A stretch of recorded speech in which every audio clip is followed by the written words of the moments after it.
सर्वप्रथम शासनेश गुरु परमात्मा श्रमण भगवान महावीर स्वामी जी के पावन श्री चरणों में वंदन। आचार्य सम्राट ध्यान योगी डॉक्टर पूज्य श्री शिव मुनि जी महाराज साहब के मंगल आशीर्वाद से और उपाध्यापक पूज्य गुरुदेव श्री जितेंद्र मुनि जी महाराज साहब आगम कक्षा के प्रणेता पूज्य उपाध्यापक श्री रविंद्र मुनि जी महाराज साहब एवं रत्नाधिक साधु साधु के चरणों में मेरा कोटि कोटि वंदन। हम सब निरंतर गुरुदेव के मुखार विद्या से जिनवानी का लाभ ले रहे हैं और गुरुदेव के प्रति कृतज्ञता उनके इन शब्दों में व्यक्त करें जो नित्य प्रति आगम आचरण का हमें लाभ प्रदान कर रहे हैं। तो आज गुरुदेव हमें आगम आचरण का लाभ प्रदान करें, उससे पूर्व हम सभी अपने आराध्य उपाध्याय को वंदन करेंगे और आज वंदना का लाभ ले रहे हैं उपपत्नी शासन चंद्रिका साध्वी रत्ना श्री राधा जी महाराज।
सुप्रभात जी। कल 50 करिए। आचार्य सम्राट ध्यान योगी डॉक्टर पूज्य श्री शिव मुनि महाराज साहब के मंगल आशीर्वाद से और उपाध्याय और पूज्य गुरुदेव श्री रविंद्र मुनि महाराज साहब के कुशल मार्गदर्शन में ऑनलाइन क्लास हमारी चल रही है और निरंतर आगम वाचना हमारे कक्षण के गुरुदेव उपाध्याय प्रदान करें। यह आगम वाचना निर्विघ्नता से चलती रहती है, इसलिए प्रतिदिन साधु साधु द्वारा आश्रय चल रहे हैं और आज इनकी तपश्चर्या के नाम उपाध्याय योग प्रवर्तक लाल जी महाराज के शिष्य तपो के श्री सत्य मुनि महाराज का आज उपवास है। महासाधु श्री राम जी महाराज साहब के शिष्य महासाधु श्री ज्ञान प्रभु महाराज का आज है। संयम सिद्धेश्वरी उपवर्तक महासाधु श्री प्रभा जी महाराज साहब के शिष्य साधु नम्रता जी महाराज तप चक्रेश्वरी तप सिद्धेश्वरी साध्वी श्री विभा श्री जी महाराज साहब का उपवास। डॉक्टर श्री प्रतिभा श्री जी महाराज साहब के शिष्य साधु श्री श्रद्धा श्री जी महाराज साध्वी श्री निशिता श्री जी महाराज श्री जी महाराज साध्वी श्री प्रणति श्री जी महाराज इन चारों का उपवास है। नेपाल गौरव डॉक्टर पूजा चौधरी जी महाराज साहब के शिष्य साध्वी पूनम जी महाराज साहब का व्रत है। हमने सूर्य उत्तर भारतीय प्रवर्तनी डॉक्टर श्री सरिता जी महाराज साहब की शिष्य और डॉक्टर श्री स्वामी जी महाराज साहब का उपवास। साधना के शिखर पूज्य श्री पुष्कर मुनि जी महाराज साहब के शिष्य श्री प्रियदर्शन जी महाराज साहब के शिष्य डॉक्टर श्री विजय श्री जी महाराज साधु श्री मोक्षिता जी महाराज साहब का उपवास। स्वामी गौरव प्रज्ञा ज्योति डॉक्टर शिवाजी महाराज साहब के शिष्य साध्वी डॉक्टर शैली जी महाराज साध्वी श्री सुचिता जी महाराज साहब का उपवास। साध्वी श्री सोनिका जी महाराज साहब के शिष्य रसु विजेता साध्वी श्री देवी जी महाराज संयम सिद्धेश्वरी ऊपर महासाधु श्री कुशल प्रभा जी महाराज साहब के शिष्य साध्वी श्री समता जी महाराज साहब का व्रत है। वाचनाचार्य डॉक्टर विशाल मुनि महाराज साहब के शिष्य श्री विराग तपस्या। इस तरह आज हमारे साधु द्वारा तपस्या करने वाले सभी साधु साधु को मैं बहुत बहुत शिक्षा करता हूँ कि तपस्या के लागू करता हूँ। अब गुरुदेव आगम क्या था आगम उपाध्याय श्री जितेंद्र मुनि महाराज साहब से करबत प्रार्थना था विज्ञान वाणी का दान देकर लाभान्वित करे पूज्य उपाध्याय जितेंद्र मुनि महाराज।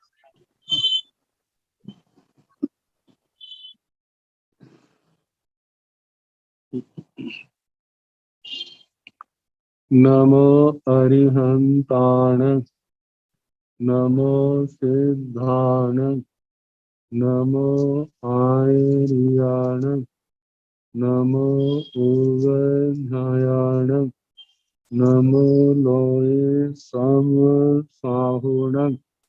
तेसो पंच नमोकारो सब पावपणासनो, मंगलानंत संदेशे परमं हवाई मंगलम।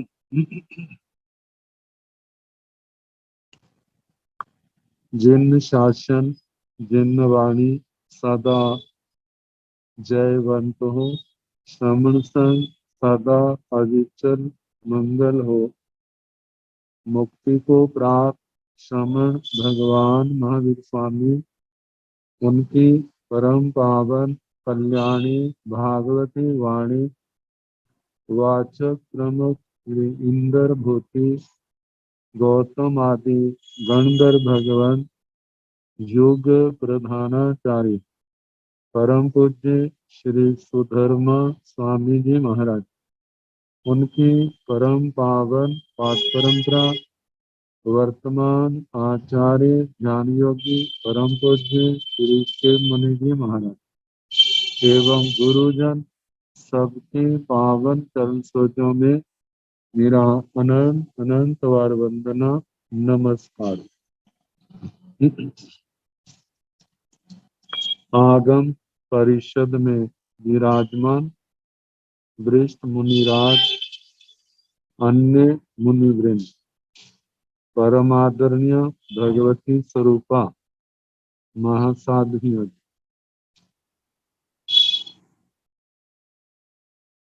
आगम वाचना श्री आचारण सूत्र की वाचना प्रारंभ है। आज एकम होने के कारण पूर्णमासी, ये जो अश्व महीने की पूर्णमासी और उसके बाद एकम आती है, आगम की असंध्याय होती है। कल तो पूर्णमासी तो इतवार में गई और आज सोमवार है, एकम है। तो कल मतलब रात को दूज लग जाएगी, तो वाचना तो कल होगी। तो उसके स्थान पर हम कल्याण मंदिर, जिसके 2 श्लोक रह गए हैं, उसको पूर्ण कर लें और उसके बाद थोड़ी देर गुणस्थान का टुकड़ा और उसके बाद प्राकृत व्याकरण थोड़ी देर करेंगे। तो पहले हम कल्याण मंदिर के जो 2 श्लोक रह गए हैं, उनके संबंध में उनका वर्णन कर लें। तो उपसंहार के रूप में आचार्य श्री सिद्धसेन दिवाकर जी, जो दीक्षा के समय उनको नाम दिया था, उसका वर्णन तो कहा कि इत्थम समाहित धियो विधिवत जिनेन्द्र सांद्रो लसत पुलक कंचुकितांग भागा त्वद बिंब निर्मल मुखाम्बुज बद्ध लक्षा जे संस्तवं तव विभो रचयन्ति भक्त्या जन नयन कुमुद चंद्र प्रभास्वरा स्वर्ग संपदो भुक्त्वा ते विगलित मल निचया अचिरान मोक्षम प्रपद्यन्ते। ये दोनों श्लोक इकट्ठे हैं, जुगम के रूप में कहे जाते हैं, जैसे भक्तामर के प्रथम 2 श्लोक। तो कहा है इत्थम, इस प्रकार। इस 43वें श्लोक में संबोधन के रूप में दो शब्द प्रयोग किए गए, एक जिनेन्द्र और दूसरा विभो। तो कहा कि हे जिनेन्द्र, इत्थम इस प्रकार समाहित धियो, ये प्रथमा विभक्ति का बहुवचन है। मूल में शब्द है समाहित धी, तो समाहित धी धियो धिय ऐसे रूप बनते हैं प्रथमा विभक्ति के। तो कहा समाहित थी, जिनकी बुद्धि समाहित है, शांत है, शंका आदि दोषों से रहित है, मतलब जिनकी बुद्धि समाधि से युक्त है, एकाग्र है,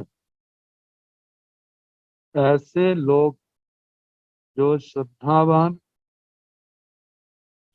विधिवत, जहाँ पर मूल शब्द विधिवत, विधिवत आगे जिनेन्द्र है, तो जहाँ पर संधि होकर के द को ज हो गया है, संस्कृत में चुत्व संधि कहा जाता है। मतलब जहाँ पर द को जकार होकर के विधिवत जिनेन्द्र ऐसा रूप बना, हे जिनेन्द्र विधिवत, विधि से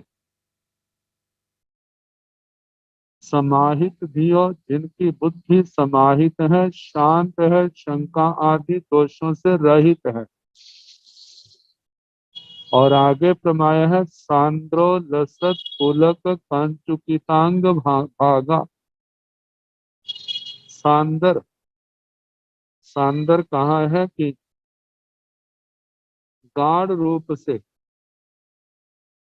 जैसे कपड़ा है जिसमें कोई छिद्र नहीं है, प्रगाढ़ है, प्रगाढ़ता के कारण आगे उसके दूसरी साइड में कोने कुछ दिखाई नहीं देता, ऐसे ही मतलब कि वहां पर प्रसन्नता बहुत है।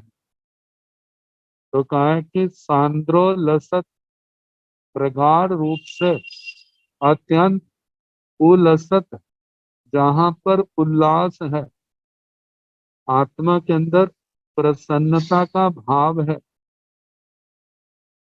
जिसके लिए आता है प्रसाद गुण, मतलब कि बड़ी शांति में और आनंद में, और उसके कारण से पुलक, शरीर के अंदर रोम जो है खड़े हो जाते हैं, और उसके कारण कंचुकितांग भागा, अंग भाग, शरीर के हिस्से, कंचुकितांग, कंचुकी चोली कहा जाता है, जैसे सारे शरीर को वो चोली ढक लेती है, ऐसे रोमांच से उसका सारा शरीर भर जाता है, सारा शरीर, शरीर के रोम खड़े हो गए, और बड़ा अंदर प्रसन्नता का भाव है, शरीर रोमांचित है। ऐसे ये भव्य शब्द के विशेषण है, भव्या भव्य लोग जो आपके प्रति श्रद्धावान है, जो संसार से तरने की योग्यता रखते हैं, त्वद बिंब निर्मल मुखाम्बुज बद्ध लक्षा, त्वद आपके, आपके मुखाम्बुज, मुखाम्बुज मुख रूपी कमल में, बद्ध लक्षा जिनका लक्ष्य, जिनका ध्यान बंधा हुआ टिका हुआ है। आप श्री का मुख कैसा है? बिंब निर्मल, मतलब आपका मुख कमल कैसा है? बिंब, चंद्रमा के बिंब के समान, चंद्र बिंब के समान निर्मल, निर्मल मुख रूपी कमल में जिनका ध्यान लगा है, ऐसे भव्य लोग विधिवत, विधिवत विधि से विभो हे भगवन, जे जो भव्य भव्य लोग विधिवत विधि से तब संस्तवम आपका संस्तव आपका स्तवन रचयंती जो करते हैं, स्तवन की रचना करते हैं, स्तवन करते हैं, गुणगान करते हैं, ताकि वे लोग जन नयन कुमुद चंद्र प्रभा स्वरा स्वर्ग संपदो भुक्त्वा ते विगलित मल निचया अचिरान मोक्षम प्रपद्यन्ते, ताकि वे भव्य लोग जो आप श्री का संस्तवन करते हैं, गुणगान करते हैं, आपकी महिमा गाते हैं, तो फिर भगवान के लिए इस आखिरी अंतिम श्लोक में संबोधन किया है, जन नयन कुमुद चंद्र। जन नयन कहा जो भगत लोग हैं, आप श्री के उपासक हैं, उन लोगों वो जन उन लोगों के जो नयन आंखें हैं, वो आंखें क्या है, कमल है, नील कमल, रात्रि को चंद्रमा के प्रकाश में खिलने वाले नील कमल। कहा कि लोगों की आंखें ही कमल है, और उन कमलों के लिए आप क्या है, चंद्रमा का रूप है। जैसे सूर्य विकासी कमल को कमल कमल सूर्य के कारण खिलते हैं, और जो कुमुद है चंद्रमा को पाकर के उनकी किरणों से वो खिलते हैं।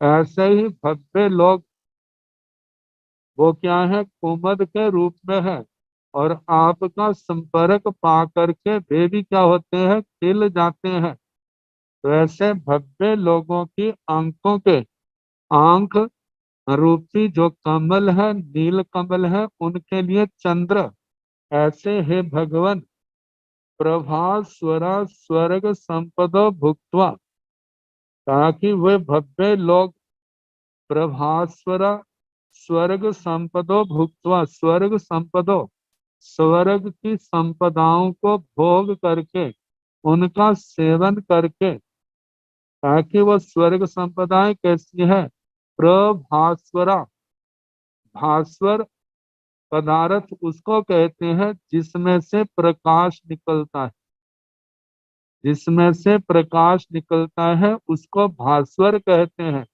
और जहाँ बहुत प्रकाश निकलता है उनके आगे प्र उपसर्ग लगा देते हैं, प्रभास्वरा, मतलब प्रकृष्ट रूप से चमकने वाले। जैसे कहा जाता है स्वर्गों में, देवलोकों में जैसे ऊपर से ऊपर चले जाएं, तो उनके जो रतन है, उनके देवताओं के शरीर हैं, उनके भवन है, रतन है, कल वृक्ष है, जो भी है, उनका प्रकाश आगे से आगे बढ़ता जाता है, बढ़ता जाता है। तो कहा कि ऊंचे देवलोकों के स्थानों में, मतलब अत्यंत भास्वर पदार्थ जो वहां की संपत्ति है, उसका सेवन करके, भुक्त्वा भोग करके, सेवन करके, ते वे कौन, भव्य लोग विगलित मल निचया, ताकि जिनका मल निचय विगलित नष्ट हो गया है। मल निचय, मल कर्मों की मैल का, निचय का मतलब समूह, कर्मों की मैल का समूह जिनका नष्ट हो गया है, ऐसे भव्य वे लोग अचिरान, अचिरात शब्द है संधि के कारण से त को न हो गया है, तो कहा कि अचिरान शीघ्र ही मोक्षम प्रपद्यन्ते, मोक्ष को, सिद्ध गति को प्राप्त करते।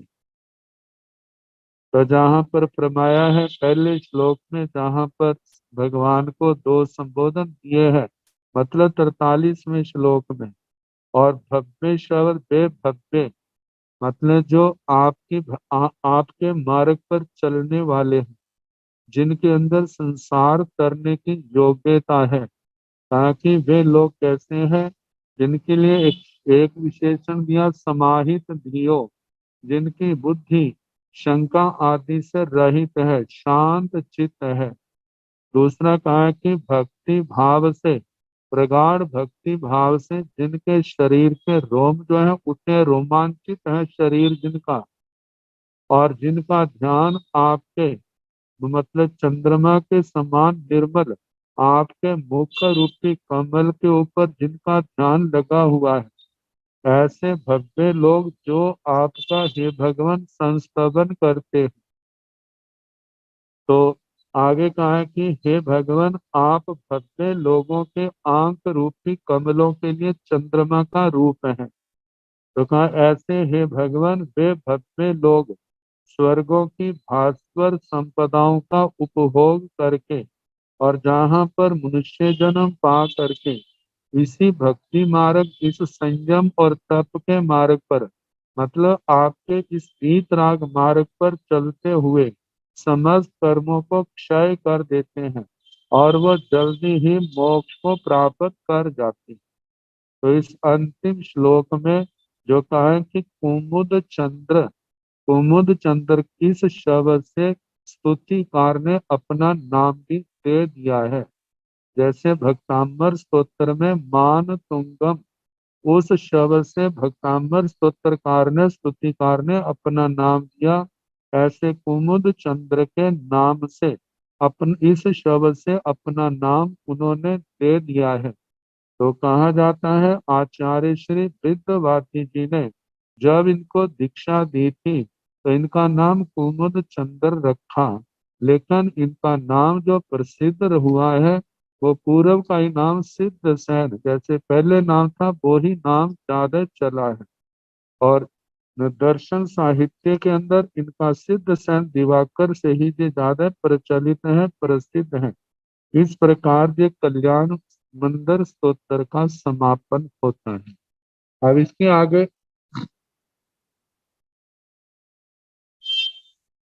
आज शास्त्र के स्थान पर गुण स्थान का टुकड़ा ये प्रारंभ करते हैं। कल को असध्यायी टल जाएगी तो शास्त्र ही सुनाया जाएगा।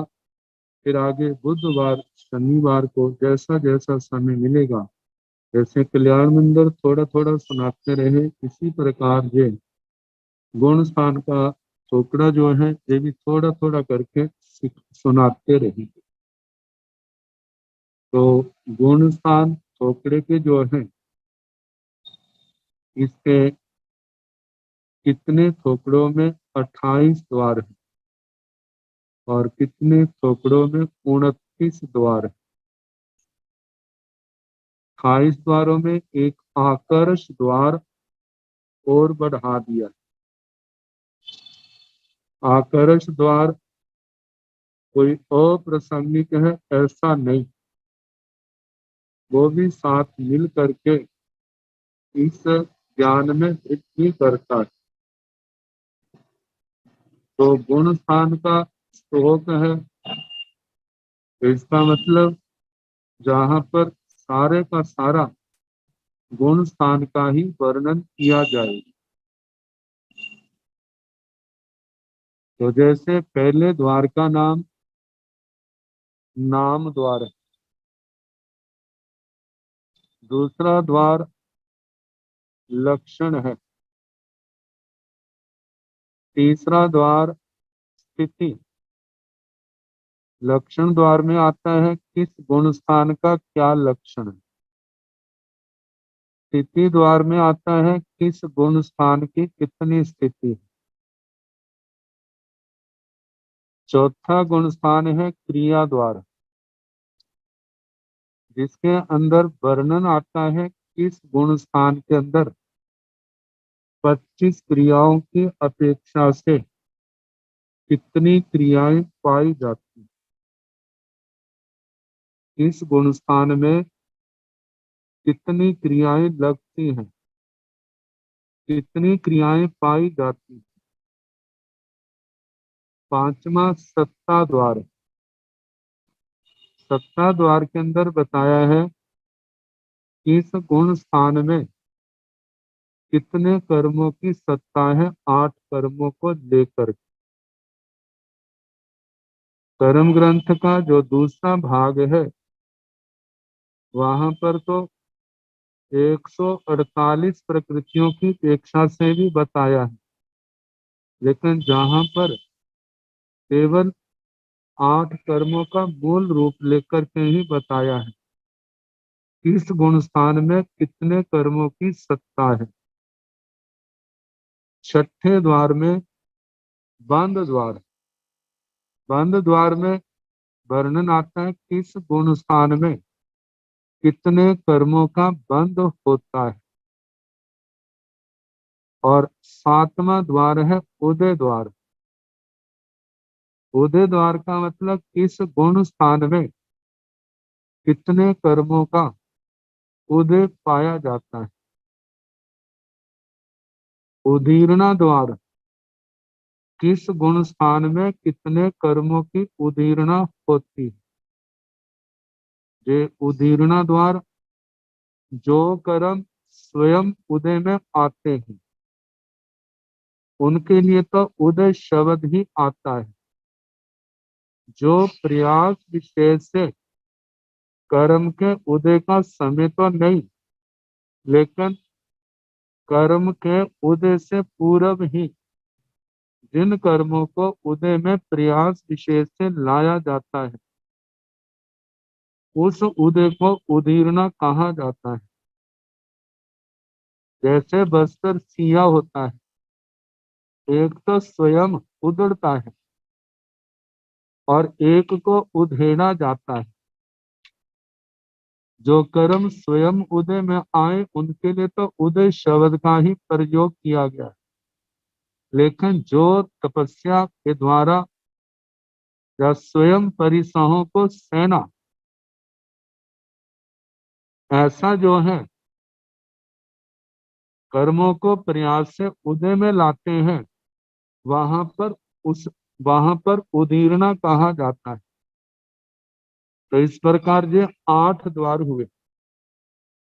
अगले 4 द्वार है निर्जरा भाव कारण परिसय। किस गुण स्थान में कितने गुणों कर्मों की निर्जरा होती ये बताया जाएगा। 5 भाव है, 5 भाव क्षायोपशमिक, औपशमिक, शायिक, औदैक, पारिणामिक। इस गुण स्थान में कितने भाव पाए जाते हैं इस द्वार में ये बताया जाए। आगे कारण द्वार, कारण द्वार में मिथ्यात्व, अविरति, प्रमाद, कषाय, योग, इन 5 को लेकर के जहां पर बताया जाता है किस गुण स्थान में कितने कारण पाए जाते हैं जो कर्म बंध के कारण। आगे परिसय द्वारा, किस गुण स्थान में कितने परिसय पाए जाते हैं। तो इस प्रकार से 12 द्वार हुए। अगले 4 द्वार हैं। 9वां द्वार मतलब 13वां द्वार आत्मा। जहां पर आत्मा का मतलब जैसे 25वां बोल, 15वां बोल, 25 बोल का 15वां बोल आत्मा 8। तो उस आत्मा की अपेक्षा से इस द्वार में विचार किया जाता है किस गुण स्थान में उन 8 भेदों में से कितने भेद आत्मा के पाए जाते हैं। 14 गुण स्थानों में उन 8 भेदों में किस गुण स्थान में कितने भेद पाए जाते हैं। आगे 14वां द्वार है जिसके अंदर वर्णन आता है 25 बोल में जीव के 14 भेद कहे। तो किस गुण स्थान में जीव के कितने भेद पाए जाते हैं ये बातें बताई जाए। आगे 15वां जो द्वार है, 15वां द्वार का मतलब गुण स्थान बताया है कि इन इन बातों में कितने गुण स्थान पाए जाते हैं। जब वहां पर पहले पहले 4 गुण स्थान एक और 5वां गुण स्थान और छठे से लेकर के 14वें गुण स्थान तक 8 बोलों को लेकर के विचार किया जाता है। पहले गुण स्थान, अब पहले 4 गुण स्थान अविरति भाव को लेकर के, तो अविरति की दृष्टि से 8 बोल पाए जाते हैं। और 5वां गुण स्थान जिसमें देश विरति है उसको लेकर के 8 बातें, और उसके आगे साधु को लेकर के 8 बातें, इन पर विचार किया जाता है।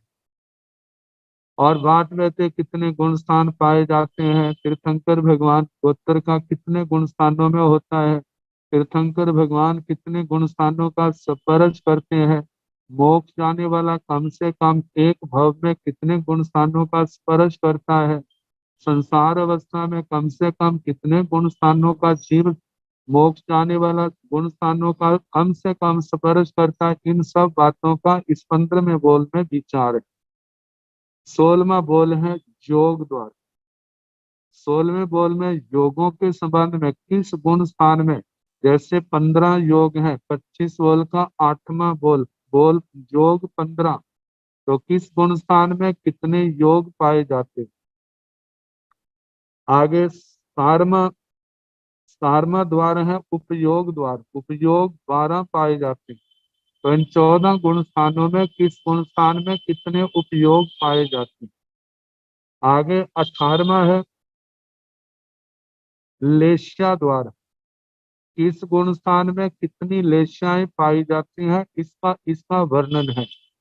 19वां है हेतु द्वार, हेतु जैसे सावन है, 5 प्रकार का मिथ्यात्व है, 16 कषाय है, 9 कषाय है, सारे मिलकर 30 हो जाते हैं। आगे 15 योग है, 5 इंद्रियां है, 6 मन है, 6 काया के जीवों का वध है। ये सारे मिलाकर के सावन हेतु है जो कर्म बंध के कारण है। तो कहा जाता है किस गुण स्थान में जो कितने हेतु पाए जाते हैं।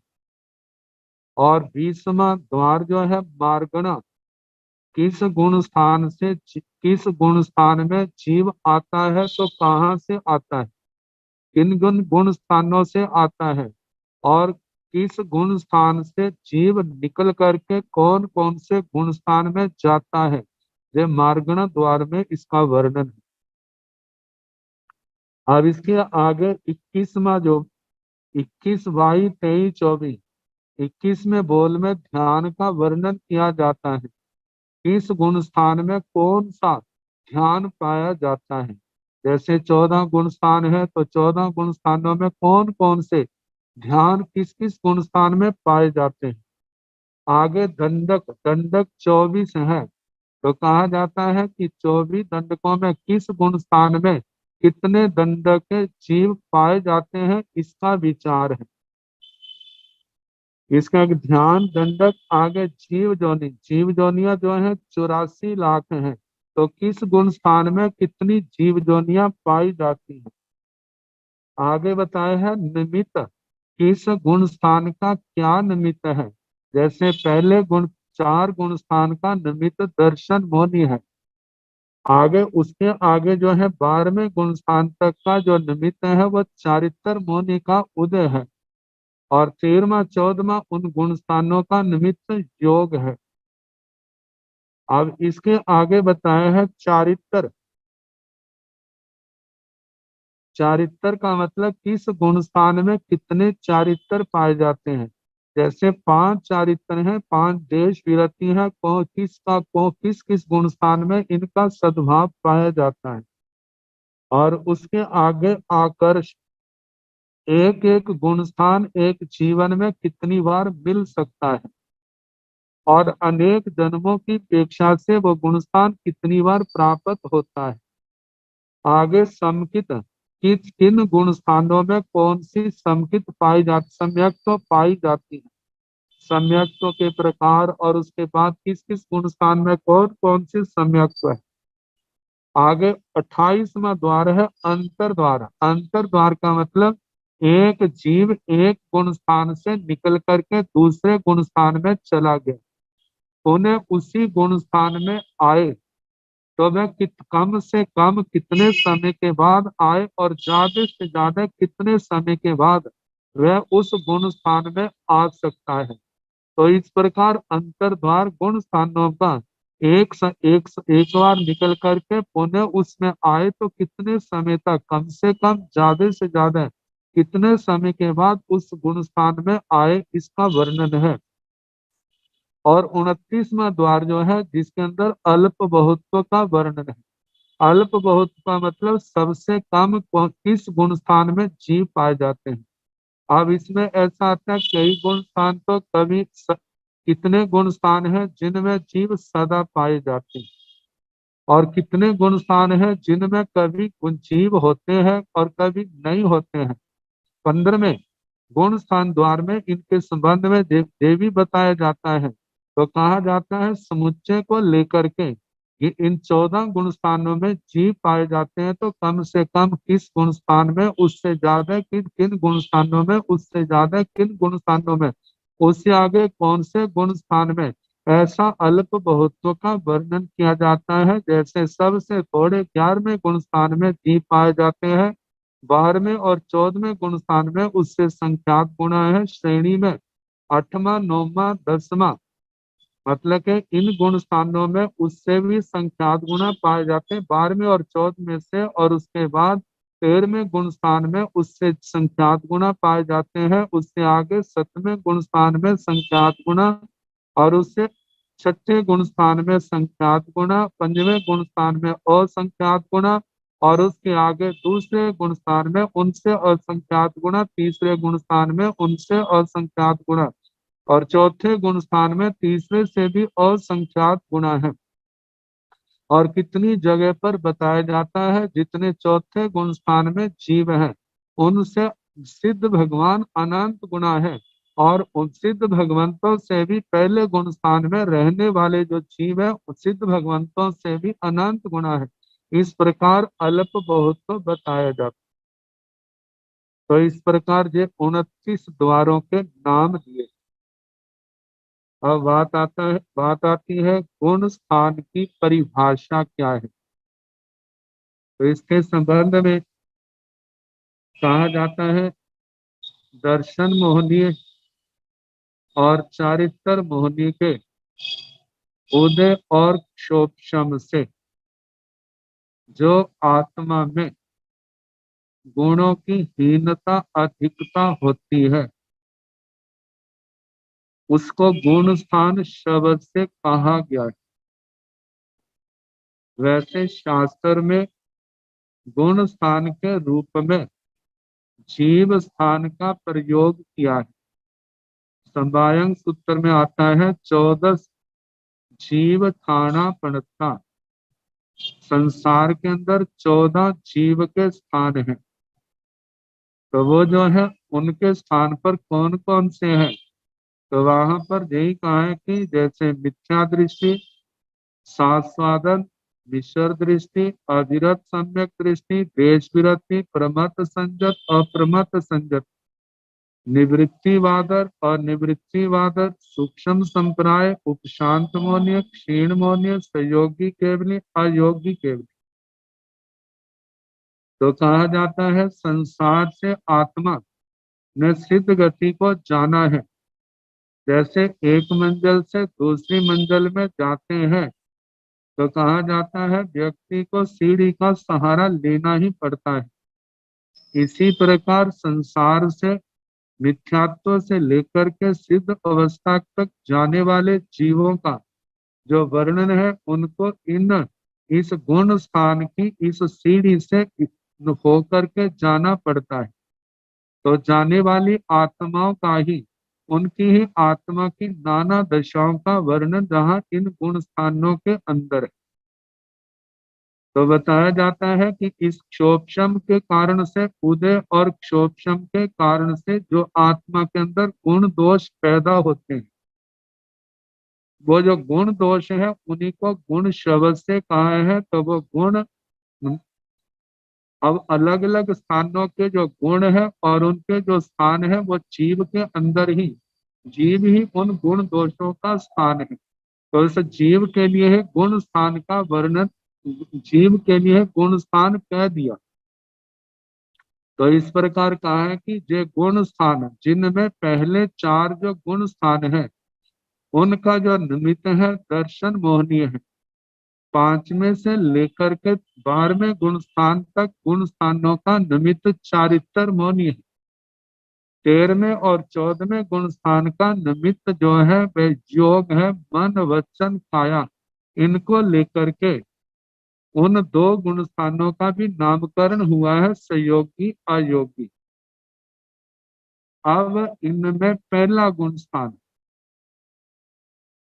प्रथम गुण स्थान मिथ्या दृष्टि का, मिथ्या दृष्टि का गुण स्थान या मिथ्यात्व गुण स्थान भी कहा जाता है। तो कहा जाता है इसकी पहचान क्या है? इस गुण स्थान में मिथ्या दर्शन मोनि का उदय होता है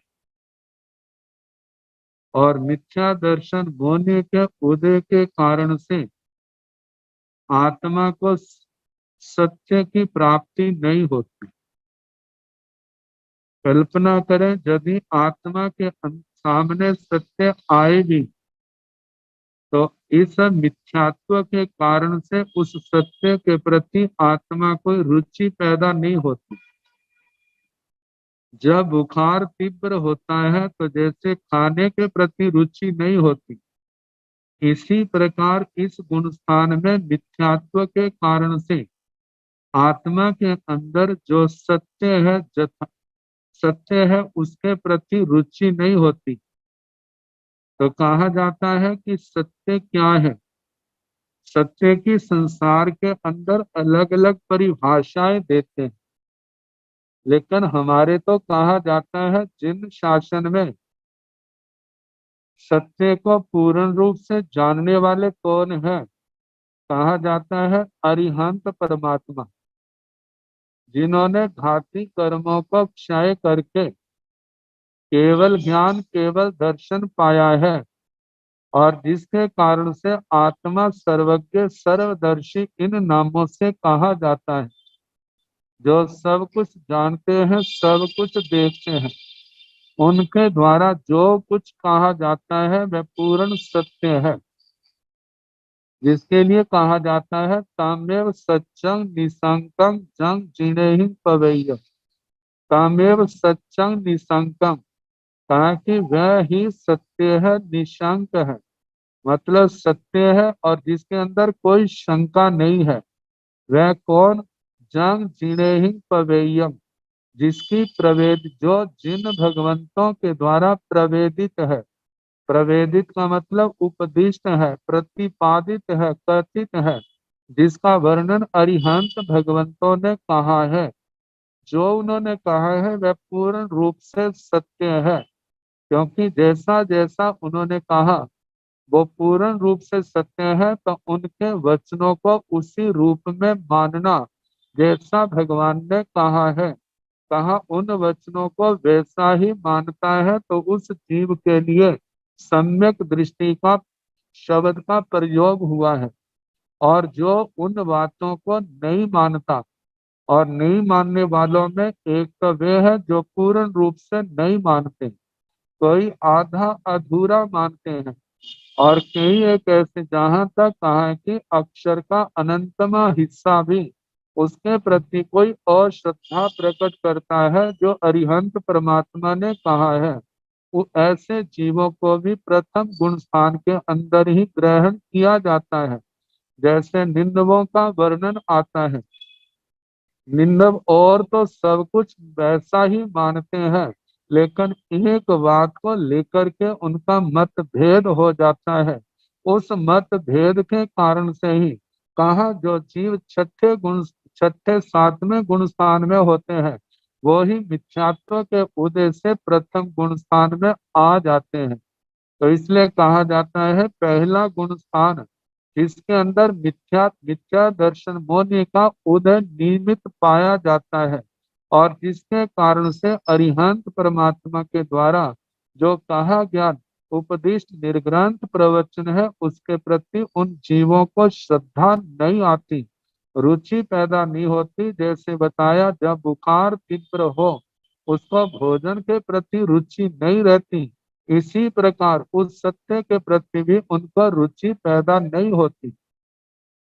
और कहा जाता है इस गुण स्थान में चारों श्रेणियों के कषायों का उदय कोई भी हो सकता है। सत्ता तो सबकी है, लेकिन एक समय में उदय तो एक का ही होगा।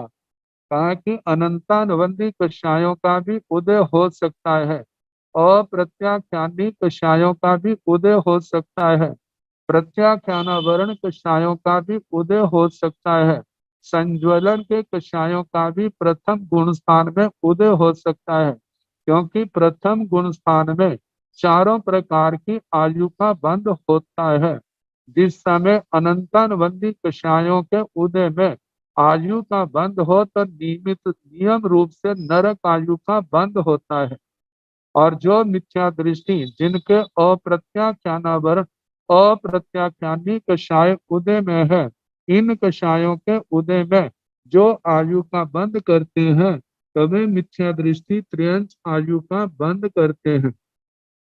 और जिन मिथ्या दृष्टि जीवों के प्रत्याख्यानावरण कषाय उदय है, जिनके कारण से पूर्ण प्रत्याख्यान तो नहीं लेकिन कुछ प्रत्याख्यान तो ले लेते हैं, ताकि वो प्रत्याख्यान लेने के कारण से वो देश विरहित नहीं हुए। क्यों नहीं हुए? क्योंकि उनके अंदर मिथ्यात्व की सत्ता है और मिथ्यात्व का उदय है। मिथ्यात्व का उदय होने के कारण से वे प्रथम गुण स्थान में पाए जाते हैं। तो उन छोटे छोटे नियमों के कारण से वे जो है मनुष्य आयु का बंद कर लेते हैं। प्रत्याख्यानावरण कषायों के उदय में उनकी मनुष्य आयु का बंद हो जाता है। और जिस समय उन मिथ्या दृष्टि जीवों के संज्वलन कषायों का उदय होता है और उन कषायों के उदय में वे आयु का बंद करते हैं, तो नियम से देव आयु का बंद कर लेते हैं। तो इस प्रकार मिथ्या मिथ्या दृष्टि जीव जो है अपने अपने कषायों के उदय के कारण से वे जीव उदय के कारण से अनंतानुबंधी के कारण से नरकाजु और प्रत्याख्यानी के कारण से त्रियंचाजु प्रत्याख्यानावरण के कारण से मनुष्य आयु और संज्वलन कषायों के उदय के कारण से वे देव आयु का बंद कर लेते हैं। ऐसे सारे दृष्टांत जो है आगम के अंदर पाए जाते हैं। तो कहा जाता है ये पहला गुण स्थान। अब इसके आगे दूसरा गुण स्थान है सास्वादन। सास्वादन के संबंध में इसका शाब्दिक अर्थ है सजम आस्वादन। आस्वादन मतलब स्वाद, टेस्ट। सास्वादन स्वाद सहित। जिन्होंने सम्यक्त्व पाया और सम्यक्त्व में भी उपशम सम्यक्त्व। कहा जाता है जब उपशम सम्यक्त्व मिला तो उसकी स्थिति अंतर मुहूर्त की है। अंतर मुहूर्त के बाद फिर वह मिथ्यात्व में आने लगा। और कहा जाता है कि मिथ्यात्व उस उपशम सम्यक्त्व से चल पड़ा, लेकिन मिथ्यात्व में पहुंचा नहीं। जो बीच की स्थिति है इसको दूसरे गुण स्थान की स्थिति कही जाती है। दूसरा गुण स्थान का स्वरूप कहा जाता है। जैसे शाखा से फल गिर गया लेकिन धरती पर जमीन पर पहुंचा नहीं। शाखा से गिरने का और धरती के ऊपर पहुंचने से पहले का जो समय है वो अंतराल समय है। इसी प्रकार उपशम सम्यक्त्व से गिर गया लेकिन मिथ्यात्व प्रथम गुण स्थान में पहुंचा नहीं। इसके बीच में कम से कम एक समय, ज्यादा से ज्यादा 6 आवलिका का समय लगता है। तो कहा जाता है इतना समय दूसरे गुण स्थान का है। तो कहा जाता है जहां पर अब वो सम्यक्त्व तो नहीं है लेकिन सम्यक्त्व का कुछ एहसास है, दृष्टांत के रूप में दिया जाता है। जैसे किसी ने खीर तो खाई, लेकिन पेट के दोष के कारण से वह खीर को पचा नहीं सका, उसको बमन हो गया, और बमन के माध्यम से सारी खीर जो है बाहर आ गई। बाहर आने पर कुछ अंश उसके मुख में रहते हैं, रहने के कारण से जीवा मुख के जिस जिस अंश का स्पर्श जीवा का होता है, तो सो किनारों पर लगी जीव उस खीर का स्वाद आता है। तो कहा जाता है जैसे उस समय उस खीर का स्वाद जैसे उसको आता है, ऐसे ही थोड़े समय के लिए उस सम्यक्त्व का वमन हो गया है, लेकिन थोड़े कुछ संस्कारों का स्वाद इस अवस्था में रहता है, इस दूसरे गुण स्थान। तो ये दृष्टांत दूसरे गुण स्थान को समझाने के लिए दिया जाता है। इस गुण स्थान में अनंतानुबंधी कषाय भी उदय हो सकते हैं, अप्रत्याख्यानी के भी, प्रत्याख्यानी के भी, और संज्वलन के भी, क्योंकि कर्म ग्रंथों के अंदर कहा है कि अनंतानुबंधी कषायों का जो उदय है वह दूसरे गुण स्थान के आखिर तक है। तो इस प्रकार इस गुण स्थान में चारों प्रकार के कषाय उदय हो सकते हैं, लेकिन जहाँ पर मिथ्यात्व का उदय नहीं है, लेकिन मिथ्यात्व का उदय होने से पहले की स्थिति है, जो सम्यक्त्व से तो चलायमान हो गया है, चल पड़ा है, लेकिन मिथ्यात्व में पहुंचा नहीं, ऐसी जो आत्मा की स्थिति है वह दूसरे गुण स्थान की स्थिति, दूसरे गुण स्थान का स्वरूप कहा है। तो कहा पहला है मिथ्या दृष्टि का, और दूसरा जो है सास्वादन। अब तीसरा जो गुण स्थान है उसका नाम मिश्र दृष्टि है।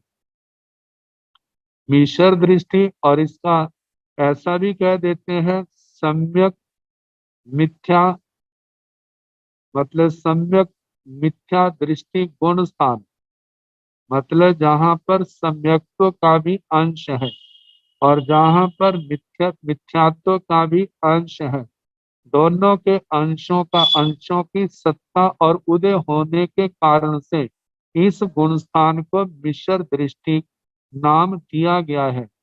मतलब इस गुण स्थान की ऐसी स्थिति होती है कि जहाँ पर सम्यक्त्व का भी उदय होता है और साथ में मिथ्यात्व का भी उदय होता है। चीजें तो दोनों पाई जाती है, लेकिन आत्मा का उपयोग एक समय तो एक ही होता है, दो उपयोग नहीं। तो कहा जाता है जिस समय मिथ्यात्व की ओर ध्यान जाता है तो जीव मिथ्यात्व की ओर आकृष्ट होता है, और जिस समय आत्मा सम्यक्त्व की ओर ध्यान जाता है तो आत्मा सम्यक्त्व की ओर आकृष्ट होता है। और ऐसे समय में आत्मा की स्थिति दुविधात्मक होती है, मैं किसको किसको मानूं। क्या मैं जो सम्यक्त्व के कारण से, मतलब कि एक और जैन दर्शन है, अरिहंत परमात्मा की वाणी है, अरिहंत भगवान का मार्ग है, और दूसरी ओर संसार का मार्ग है, और व्यक्ति एक ऐसे रास्ते पर खड़ा है, दोनों उसको दिखाई देते हैं। कभी तो उसका ध्यान मतलब सम्यक मार्ग की ओर जाता है, कभी उसका ध्यान मिथ्यात्व की ओर जाता है, और निर्णय नहीं कर निर्णय करने में समर्थ नहीं, मैं किस ओर जाऊं। कहा जाता है जब तक ये दुविधात्मक स्थिति रहेगी तब तक ये तीसरे गुण स्थान की स्थिति है, जिसके लिए कहा जाता है इसकी स्थिति जघन्य उत्कृष्ट अंतर मुहूर्त है। और कहा जाता है यदि आत्मा तीसरे गुण स्थान से निकल, यदि वो सत्य की ओर आकृष्ट हुआ तो वह तीसरे से चौथे गुण स्थान में भी आ सकता है, पांचवें गुण स्थान में भी आ सकता है, सतवें गुण स्थान में भी पहुंच सकता है। यदि वह आत्मा मतलब इस अरिहंत परमात्मा के मार्ग की ओर आकृष्ट नहीं हुआ और वह संसार की ओर आकृष्ट हुआ, तो वह नियम से तीसरे गुण स्थान से पहले गुण स्थान में चला जाएगा। तो इस प्रकार कहा जाता है जे आत्मा की दुविधात्मक स्थिति जो है, जे क्या है, मिश्र दृष्टि गुण स्थान की है। इसके संबंध में पूर्वज जो दृष्टांत देते हैं, जैसे किसी के मुख में गुड़ मिला दही है, दही के अंदर तो खटास है और उसके साथ गुड़ भी है। अब उसके मुंह में है, कोई पूछता है भाई एक शब्द में बताइए कि जो आपके मुंह में है इसका स्वाद क्या है। तो कहा जाता है जब स्वाद पूछा, उसने उस और ध्यान दिया, पहले मानो दही के अंश उसकी जीवा के साथ लगे तो उसको खटास का अनुभव हुआ। जब वो कहने लगा इसका स्वाद खट्टा है, खटास वाला है, तो इतनी देर में बताने से पहले ही उसकी जीवा का अग्रभाग, जीवा जो है गुड़ के साथ स्पर्श हुआ। जब गुड़ के साथ स्पर्श हुआ तो सोचता है अरे ये खट्टा नहीं, ये तो मीठा है। अब वो सोचता चलो मैं बताता हूँ इसका स्वाद क्या है, मीठा है। जैसे वह मीठा बताने की ओर अग्रसर हुआ, उसी समय फिर जीवा के साथ दही का स्पर्श हुआ, उस खट्टे अंश का। फिर वो सोचता नहीं अरे ये तो खट्टा है। तो कहा अब बताने में वो समर्थ नहीं हो रहा, क्या बताऊं। वैसे कहा जाता है ज्यादा भी चखने भाई खट मीठा है, ऐसा कह देते हैं। खट्टा भी है मीठा भी है, तो ये क्या है, मिश्र दृष्टि आ गई है। तो कहा जाता है कि जिस जब तक ये दुविधात्मक स्थिति है तब तक ये तीसरा गुण स्थान है। जब उसने एक पक्ष लिया, यदि मीठा कहा तो एक निर्णय हो जाएगा मीठा है, और यदि उसने कहा खट्टा कहा है तो उस पर झुकाव होगा, तो उसका झुकाव दूसरा निर्णय दूसरा हो जाएगा। तो कहा जाता है जिस समय संसार में सत्य और असत्य दोनों पक्ष आत्मा के सामने आते हैं, तो कभी तो वो सत्य को ठीक समझता है, कभी वो असत्य को ठीक समझता है, और लेकिन उसकी एक धारणा स्थायी नहीं बन रही। जब तक ये दुविधात्मक अस्थायी धारणा रहती है तब तक ये तीसरा गुण स्थान है। और जिस समय स्थायी बन जाएगी, सत्य की ओर झुक जाएगा तो ऊपर चला जाएगा, और यदि असत्य की ओर उसका झुकाव हो गया तो वह आत्मा मिथ्यात्व की ओर पहले गुण स्थान में आ जाएगा। तो कहा जाता है ये दुविधात्मक स्थिति वाला जो है ये तीसरा गुण स्थान है। इसके संबंध में कहते हैं इस गुण स्थान में ना तो आयु का बंध होता है और ना ही इस गुण स्थान में रहा हुआ जीव मृत्यु को प्राप्त होता है। आयु के बंध के स्थान जो है वो और है, कौन कौन से हैं वो तो आने वाले समय में बताया जाएगा कि इन इन गुण स्थानों में आयु का बंध होता है और इन गुण स्थानों में आयु का बंध नहीं होता। तो इस प्रकार ये तीन गुण स्थानों का वर्णन हुआ।